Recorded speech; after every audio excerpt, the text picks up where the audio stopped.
एक बार माता पार्वती और भगवान शंकर आपस में बातचीत कर रहे थे। माता ने कहा, देखो ऐसा है, कहने के लिए तो तुम महादेव हो, हाँ, पर फायदा क्या, बेनिफिट क्या है? कहने के लिए तो तुम नगर सेठ हो, तुमसे बड़ा कोई आदमी नहीं, पर आरती की बारी आती तो 10 रुपया से ऊपर नहीं निकलता। वाह जी नगर सेठ, ध्यान रखना वापस इतना ही आने वाला है परमात्मा के घर से। तो माता ने कहा कि महादेव, फायदा क्या है तुम्हारे महादेव होने का? वो देखो, छोटा सा इंद्र, उसके पास भी एक लोक है पूरा। आपके पास क्या है?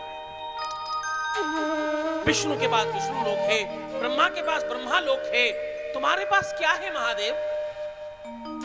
मैं तुम्हारी अर्धांगिनी हूं, आप कैसे भी रह लो, पर मुझे तो सत्कार के साथ रखो। माता ने बहुत जिद किया तो महादेव ने कहा, ठीक है, तुम्हारे लिए बड़ा सुंदर सा महल बनाया जाएगा। विश्वकर्मा को बुलाया गया। विश्वकर्मा कौन है मालूम? देवताओं के शिल्पीकार हैं ये, जो मकान बनाने का जो आर्किटेक्ट होता है ना, ये भगवान के आर्किटेक्ट हैं। बढ़िया डिजाइन बनाई, बढ़िया व्यवस्था बनाई और कुबेर से कह दिया कि खजाना खोल दो। जैसे भी आवश्यकता लगे, इस महल को बनाने में दिव्य बनना चाहिए, सर्वश्रेष्ठ बनना चाहिए, महादेव का महल बन रहा है। गौर से सुनना, बहुत सुंदर महल बनाकर तैयार किया गया। अद्भुत महल बनाकर तैयार हुआ। अब इतना अच्छा महल बनाया गया है तो इसकी गृह पूजन का और गृह प्रवेश का पूजन कौन कराए? ब्रह्मा जी को बुलाया गया। आपके पास 4 वेद हैं, आप वेदांत को जानते हैं, आप बड़े पुरोहिता हैं, आप बड़े मर्मज्ञ हैं, आप पूजन करा दीजिए। ब्रह्मा जी ने कहा, महादेव, मेरे से भी ज्यादा विद्वान एक बालक है ऋषि विश्वस्त्रवा के यहाँ, और पुलस्त ऋषि के घर में एक छोटा सा बालक है, वो बड़ा मेधावी और बड़ा विद्वान है। विश्वस्त्रवा ऋषि के घर में और पुलस्त के घर में एक बच्चा है, बड़ा विद्वान है और बड़ा मेधावी, बड़ा विद्वान और बड़ा साक्षर है। क्यों ना महादेव उसको बुलाकर उसे 4 वेद तो आते ही हैं, उपवेद भी आते हैं, और महादेव उसे तंत्र मंत्र यंत्र पूजा पाठ और सारी विधियों का परस्पर ज्ञान है। महादेव उसको बुलाया जाए। उस बच्चे को बुलाया गया, उस विप्र को, उस ब्राह्मण को बुला करके गृह प्रवेश का पूजन करवाया गया। ध्यान समझना, पूजन बड़े विधि से हुआ, वैदिक परंपरा के साथ पूजन संपन्न किया गया। अंत में बारी दक्षिणा की आई। गौर से सुनना, अंतिम में बारी दक्षिणा की आई। रावण ने कहा, महादेव दक्षिणा का संकल्प लीजिए। उस बालक का नाम रावण है। रावण गृह प्रवेश कराने आया है। यह पुलस्त ऋषि के और विश्वस्त्रवा ऋषि का घर का बच्चा है। रावण ने कहा, महादेव मुझे दक्षिणा क्या मिलेगी? महादेव ने कहा, जो तुम मांगो वो दक्षिणा मिलेगी। तो रावण ने संकल्प कराकर कहा, महादेव ये महल बड़ा सुंदर बनाया है तुमने, इस महल को ही मुझे दान में दे दो, यही मेरी दक्षिणा है। अब देखो महादेव की कृपा देखना, करुणा देखना। रावण को दे दी दान में लंका, त्रिभुवन में जा बचा दा डंका, पूरा त्रैलोक्य देखता रह गया। महादेव ने वो महल, वो नगर रावण को दान में दे दिया। जाओ, ये तुम्हारी दक्षिणा है। रावण तुम इसके लायक हो, तुम्हारी दक्षता है। ये नगर, ये महल स्वर्ण का बनाया गया था। वो सोने की लंका वही थी जो महादेव के लिए महल बनाया गया। बाद में वो रावण के पास पहुंचकर सोने की लंका बनी। ये दक्षिणा की महिमा है। इसी कारण से सुंदर कांड में जब गोस्वामी तुलसीदास जी लंका का दर्शन कर रहे हैं तो क्या कह रहे हैं, ध्यान से सुनना। राक्षसों के घर में हनुमान जी प्रवेश कर रहे हैं और गोस्वामी तुलसीदास जी क्या कह रहे हैं, बोले मंदिर मंदिर, क्या बोले मंदिर मंदिर प्रतिकर शोधा, देखे जाता अगणित जोधा। मंदिर मंदिर प्रतिकर शोधा, देखे जाता अगणित जोधा। मंदिर मंदिर प्रतिकर शोधा, मंदिर मंदिर प्रतिकर शोधा, देखे जाता अगणित जोधा। मंदिर मंदिर प्रतिकर शोधा। रावण के जगत में है और कह रहे मंदिर मंदिर मंदिर मंदिर प्रतिकर शोभा, देखे जाता अगणित जोधा। मंदिर मंदिर प्रतिकर शोधा, देखे जाता अगणित जोधा। गयौ दशानन मंदिर माए, गयो दशानन मंदिर माहि, अति विचित्र कही जात सुनाए। अति विचित्र कहीं जात न खाए। मंदिर मंदिर प्रतिकर शोभा, मंदिर मंदिर प्रतिकर शोधा, देखे जहाँ अगणित जोधा। मंदिर मंदिर देखे जाता अगणित जोधा। मंदिर मंदिर प्रतिकर शोधा, मंदिर मंदिर। घर में जा रहे हैं और गोस्वामी तुलसीदास जी क्या कह रहे हैं, राक्षसों के घर को मंदिर कह रहे हैं।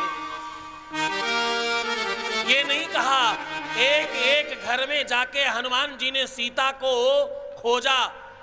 गोस्वामी जी क्या कह रहे हैं, मंदिर मंदिर प्रतिकर शोधा, देखे चाहता अगणित जोधा। और अंतिम में जो राक्षसों का सरताज है उसके घर में जाकर कह रहे हैं, मंदिर माही।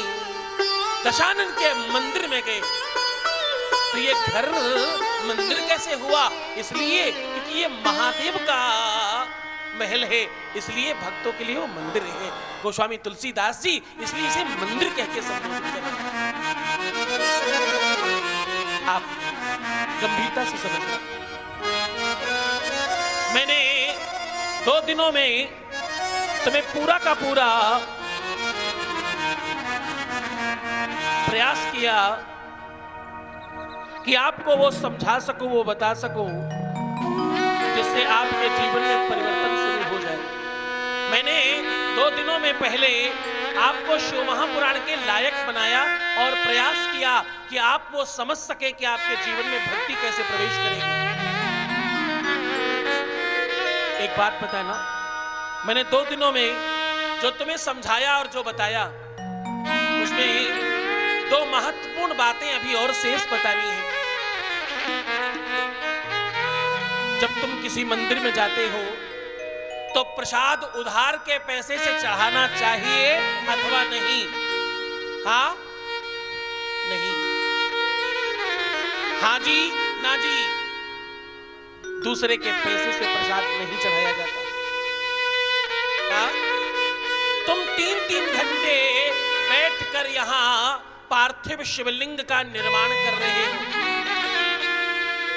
इसका प्रातः आचार्यों के द्वारा पूजन होगा, सायंकालीन फिर से इसका पूजन होगा और इसका विसर्जन होगा। इसमें तुम्हारा योगदान कहां है? हाँ? किस चीज में योगदान है तुम्हारा? एक बात कहूं, तुम्हें अपने घर के खाने में स्वाद ना आए तो तुम्हें साथ में लहसुन प्याज की चटनी चाहिए, छौंक मारने के लिए अलग से मिर्च चाहिए। और तुम्हें जीवन में स्वाद ना आ रहा हो, खाने में स्वाद ना आए तो अलग से अचार विचार जाने कितनी सारी चीजें लेकर खाते हो। सुबह को अलग खाना खाते हो, शाम को अलग खाना खाते हो, सुबह का नाश्ता अलग करते हो, दोपहर का भोजन अलग करते हो और रात्रि का भोजन अलग करते हो।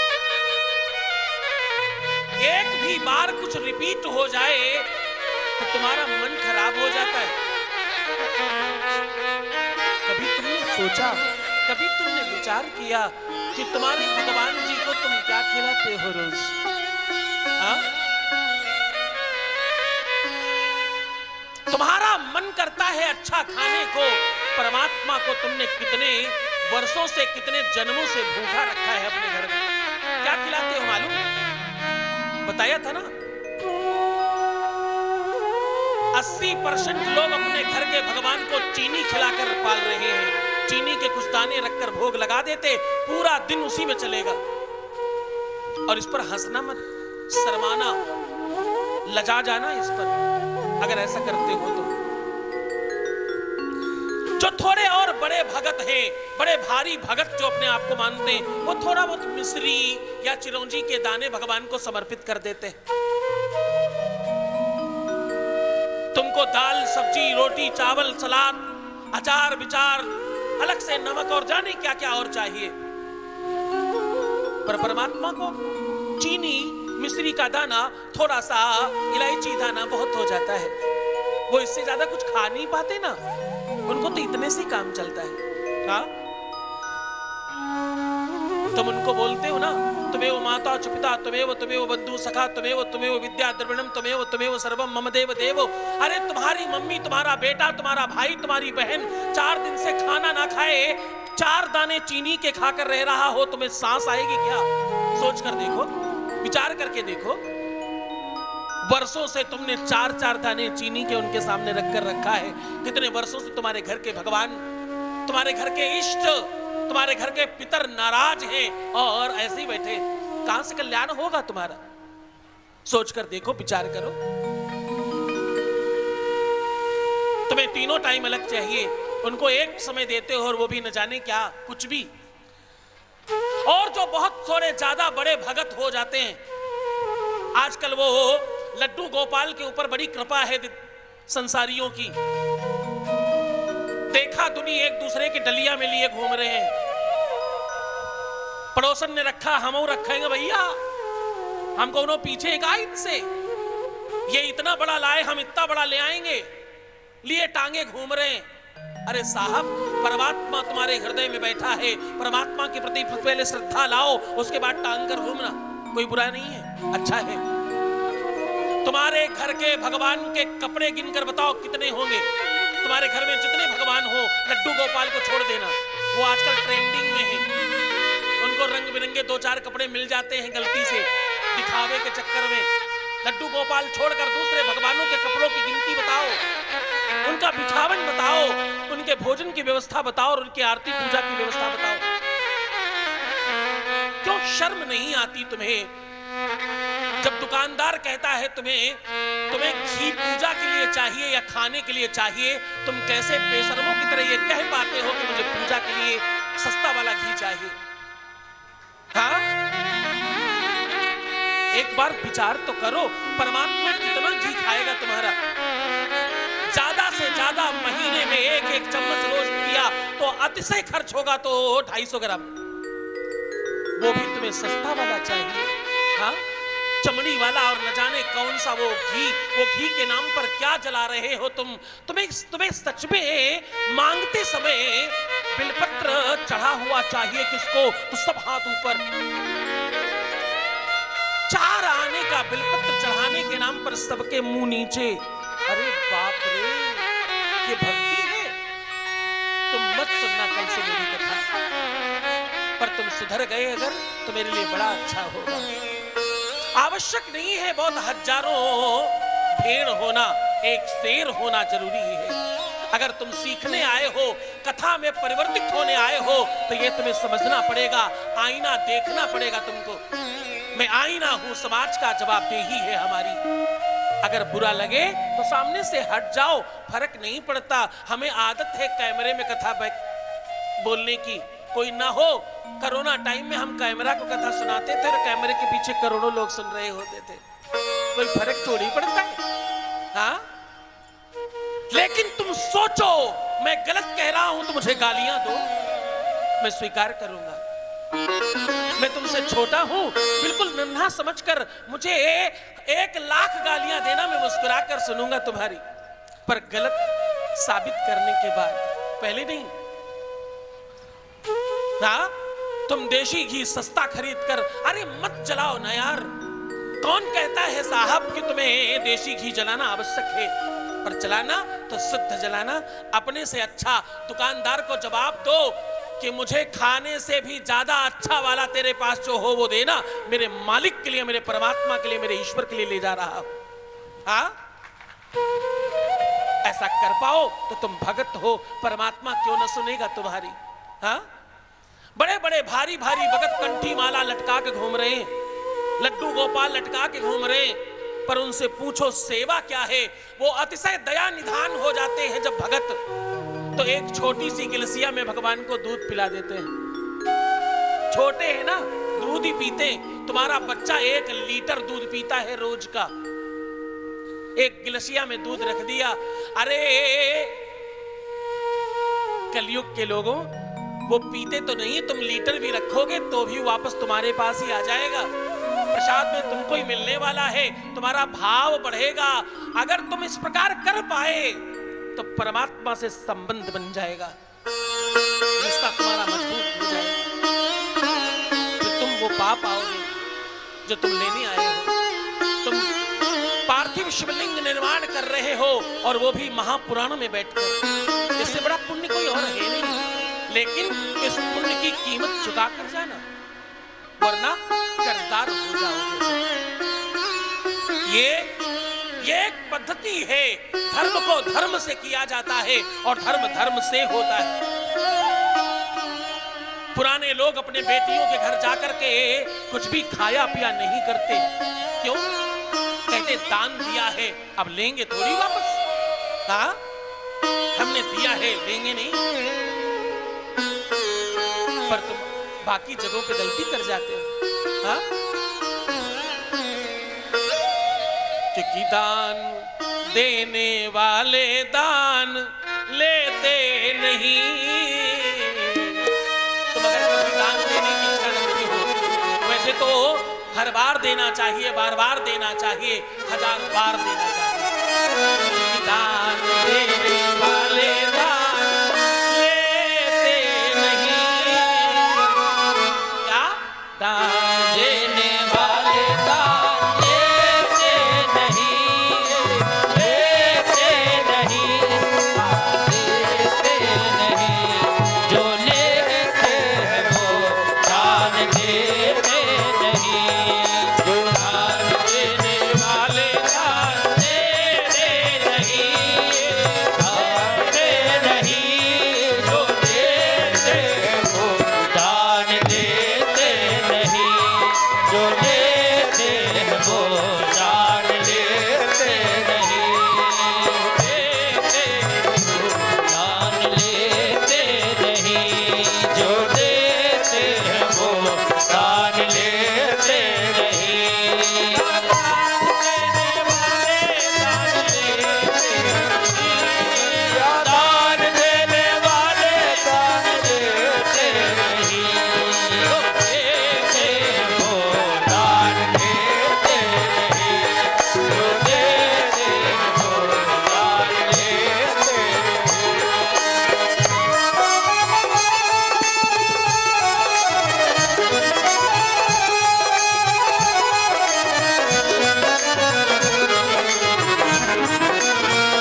ये बात मानो आज से कि तुम लेने के बजाय देने में अपना मन लगाओगे, ताकि तुम्हें प्राप्त होता रहे अपने आप।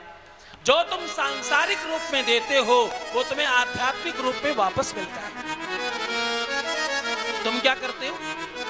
कुछ भी बट रहा हो, आगे से भागकर पहले लेने की कोशिश करते हो। नहीं नहीं, पहले देने की कोशिश करना। जहां भंडारे में पूड़ियां खाना, वहां जाकर पहले 1-8 किलो आटा दे आना, फिर खाना। वो प्रसाद तुम्हारे घर में अन्न में वृद्धि करेगा और तुम्हारे लिए अच्छा होगा।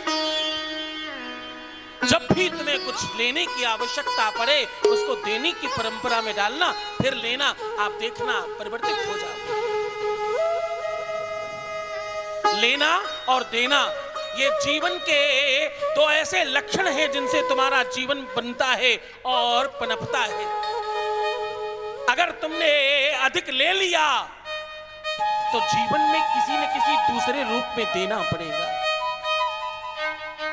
इसलिए हमेशा प्रयास करो, प्रयत्न करो, जो हो सके उतना निकलने दो, जो हो सके उतना जाने दो आगे। इससे तुम्हारा कुल, तुम्हारा खानदान, तुम्हारे बच्चे और तुम्हारा वंश पवित्र हो जाएगा। शिव महापुराण कहती है, शिव भक्तों, लाभ दान में है, लाभ देने में है, लेने में नहीं। तुम्हारी चढ़ाई हुई बिलपत्र 10 लोगों को मिली तो तुम समझो कितने पुण्यशाली हो गए तुम। तुम्हारा दिया हुआ प्रसाद 1000 लोगों ने खाया, तुम सोचो परमात्मा ने तुम्हें दाता बना दिया। हाँ, तुम्हारा खिलाया हुआ भंडारा हजारों लोगों ने छका, जरा सोचो परमात्मा ने तुम्हें कहां बिठा दिया। हाँ, इस कथा में न जाने कहां कहां से बच्चे आए हमारे। कोई फरुखाबाद से है, कोई मध्य प्रदेश से है, कोई झारखंड से, कोई दिल्ली से, कोई महाराष्ट्र से, कोई राजस्थान से, और सब सेवा में लगे हैं। आपके अपने शहर का कार्यक्रम है, आप किस तरह से सहभागी हो सकते हैं, प्रयास कीजिए, क्योंकि अब शेष 2 दिन है मात्र। अन्यथा तुम ये सोचोगे, विचार करोगे, तब तक गंगा बह चुकी होगी और तुम सूखे रह जाओगे। तुम शिवलिंग निर्माण करो, पूरी श्रद्धा से ओम नमः शिवाय कहते रहो और पवित्रता के साथ शिव महापुराण श्रवण करो और उसमें सहभागी बनो। क्यों? क्योंकि ये पूरा का पूरा आयोजन तुम सबके मय है। तुम सब मिलकर कुछ बना रहे हो, निर्माण कर रहे हो और उसका पूजन करवा रहे हो। आचार्य पूजन करेंगे, तुम कर्जदार हो जाओगे। तो तुम्हें निश्चित तौर पर चाहिए कि तुम किसी न किसी रूप में इसका अंश जरूर निकाल कर रखो, अन्यथा ये कर्जा तुम्हें और नीचे ले जाएगा। जीवन में कष्ट क्यों आते हैं, धर्म करने के बाद भी हमें तकलीफें क्यों मिलती हैं, उसका कारण है हम कर्जदार हो जाते हैं। तो आइए परमात्मा से प्रार्थना करें कि हम जैसे भी हैं हमें स्वीकार करो और हमारे अभी तक के पाप ताप काटो, आगे हम अच्छी तरीके से जीवन जिएंगे। हाँ, मुझे दास बना कर रख लेना महादेव, तुम अपने चरणों, मुझे दास बना कर रख लेना,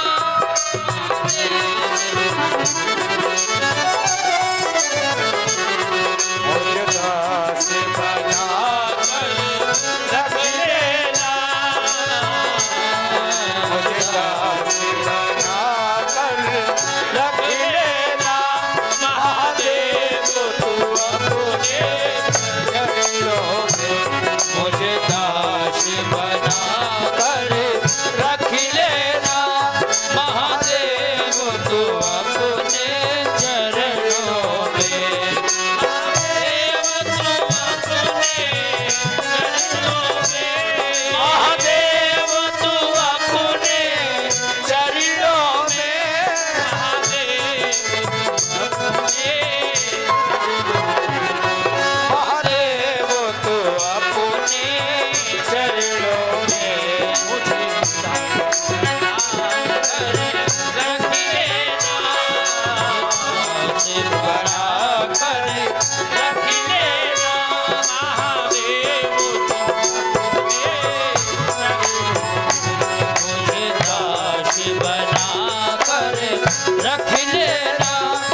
जाकर जाने नौकर समझकर, हाँ, मुझे जाकर जाने के रख लेना मुझे जाकर जाने के रख लेना महादेव तुम अपने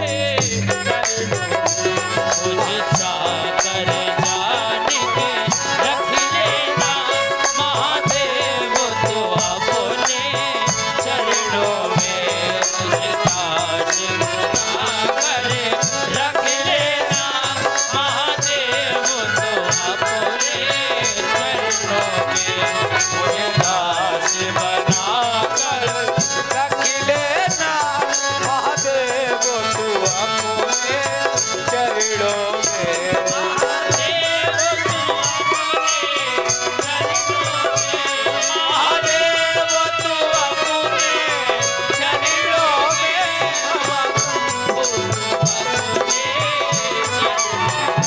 बाबा शंभू तो अपने चरणों में मुझे दास बनाकर रख लेना मुझे दास बनाकर रख लेना महादेव तो अपने चरणों में मुझे दास बनाकर रख लेना महादेव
बड़े अपराध हो रहे हैं, माना कि मैं बहुत बुरा हूँ।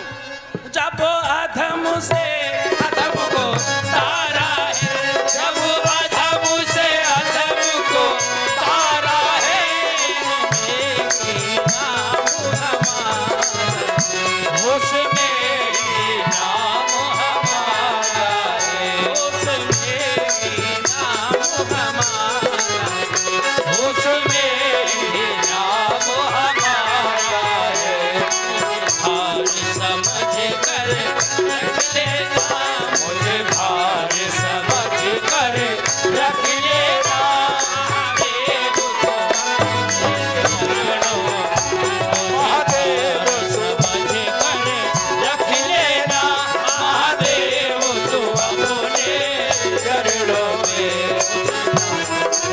आकर रख लेना महादेव तुम अपने, मुझे दास बनाकर रख लेना महादेव तो अपने चरणों में महादेव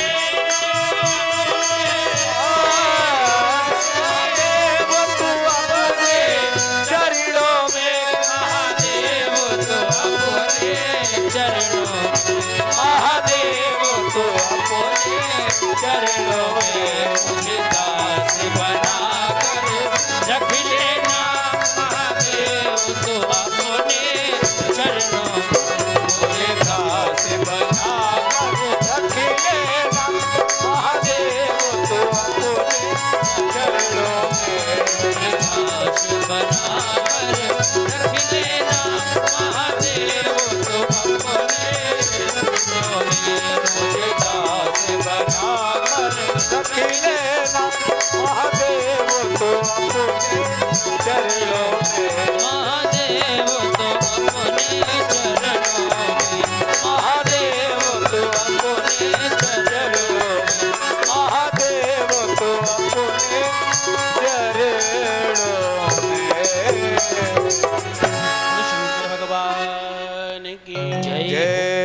डमरुआ वाले की जय हो। सूची महाराज कहते हैं सौनकादिक ऋषियों, मां की महिमा के बारे में जो महापुराण के पहले प्रसंग में आपने बात सुनी, सौनकादिक ऋषियों के पूछने पर महात्मा सूत जी कह रहे हैं, ऋषियों, संसार के संकटों का विनाश करने के लिए महादेव ध्यानस्थ अवस्था में बैठे हैं। बहुत गौर सुनना, शंकर कहे तो संकट कटे। शंकर का नाम जपने से मात्र संकट कट जाते हैं, इसलिए बहुत गौर से सुनना। भगवान शंकर संसार के विघ्नों को समाप्त करने के लिए, संसारियों के कष्ट काटने के लिए बड़े भाव से और भक्ति में अनुष्ठान अंतःकरण में करते हुए ध्यानस्थ अवस्था में विराजमान है। महादेव के आंखों से आशीर्वाद होने लगे। संसारियों का कष्ट देखकर महादेव के आंख, उनके नयन सजल हो गए, उनके आंखों से अश्रुपात होने लगे। महादेव के आंखों से गिरे हुए बूंद जमीन पर जहां गिरे वहां एक वृक्ष बन गया और उस वृक्ष के फल का नाम रुद्राक्ष है। रुद्र का अक्ष रुद्राक्ष, अक्ष का मतलब आंख होता है, इसलिए रुद्राक्ष महादेव के आंखों से गिरे हुए अश्रु से बने हुए पेड़ का फल है, इसलिए ये संसारियों के लिए लाभप्रद है। महादेव संसारियों के हितोपदेश के लिए ध्यानस्थ थे, इसलिए उसे फल मानकर संसारी ग्रहण करते हैं। और रुद्राक्ष की मान्यता है कि रुद्राक्ष जीवित और जागृत है। रुद्राक्ष को जब आप स्पर्श करें तो इसमें एक स्पंदन है। रुद्राक्ष जब आप हाथ से स्पर्श करते हैं तो इसमें एक अलग स्पंदन है। स्पंदन समझते हैं ना, एक हलचल है। जब आप कोई जीवित चीज छुएं और निर्जीव चीज छुएं, रुद्राक्ष को छुएं अथवा किसी और चीज को छुएं, दोनों का स्पर्श अलग है, दोनों का टच अलग है और इसका फील अलग है। जहां जहां अश्रु गिरे वहां वहां पेड़ बने और पेड़ों में जो फल लगे उन्हें रुद्राक्ष कहते हैं। लेकिन रुद्राक्ष इतना शक्तिशाली था कि उसके प्रभाव में आसपास की सारी वनस्पति, सारे पेड़ रुद्राक्ष के जैसे बन गए। उन्हें इंद्राक्ष कहा गया। इंद्राक्ष के शक्ति से, उसकी क्षमता से जो पेड़ आसपास में, आसपास की वनस्पति वैसी ही बनी, उसको भद्राक्ष कहा गया। तो रुद्राक्ष 3 प्रकार के होते हैं। पहले नंबर पर रुद्राक्ष, दूसरे नंबर पर इंद्राक्ष और तीसरे नंबर पर भद्राक्ष। अब हुआ यूं कि रुद्राक्ष के पेड़ कुछ चंद थे, उसके प्रभाव से अगल बगल में सारे तरफ, चारों तरफ इंद्राक्ष बन गए। हजारों लाखों पेड़ इंद्राक्ष के उत्पन्न हो गए और वो हजारों लाखों ने मिलकर और करोड़ों पेड़ भद्राक्ष के बना दिए। इसलिए संसार में इंद्राक्ष और भद्राक्ष बहुत ज्यादा मिलता है। इसी कारण तुम्हारे पूर्वज लोग, पुराने लोग, बुजुर्ग लोग जब कहीं रुद्राक्ष देखते तो उठाकर बोलते, असली है क्या? हाँ, रुद्राक्ष का नाम आया तो तत्काल बोलते, असली रुद्राक्ष है क्या? ये रुद्राक्ष जो है ये असली है क्या? क्यों असली? मतलब उनका कहना है ये रुद्राक्ष ही है ना, भद्राक्ष तो नहीं है ना, इंद्राक्ष तो नहीं है ना, तो उन्हें ये नाम नहीं पता, इसलिए वो कहते हैं कि भैया ये असली है क्या? थोड़ी फ्रीक्वेंसी बढ़ाना।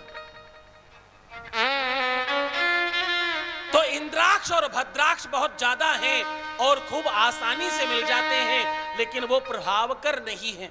प्रभावशाली तो रुद्राक्ष है। रुद्राक्ष का असली स्वरूप आपको मिले तो वो लाभप्रद है। जहां भद्राक्ष आपको कुछ रुपए में मिल जाता है, वहीं इंद्राक्ष आपको कुछ हजार रुपए में मिलता है। और वहीं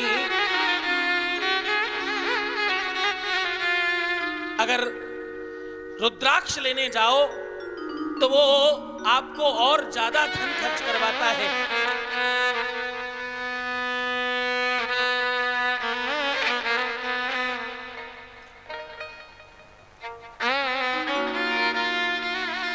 मैं आपको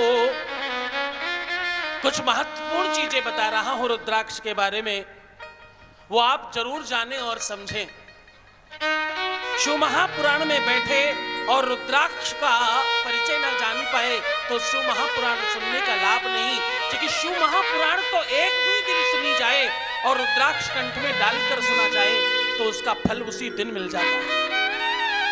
मैंने आपको कहा था ना कि यदि नाथ का नाम दयानिधि है तो वो कृपा भी करेंगे अभी के अभी। हमारे दरबार जब लगते तो लोगों के जीवन के जो भी संकट हैं वो कुछ ही क्षणों में दूर हो जाते।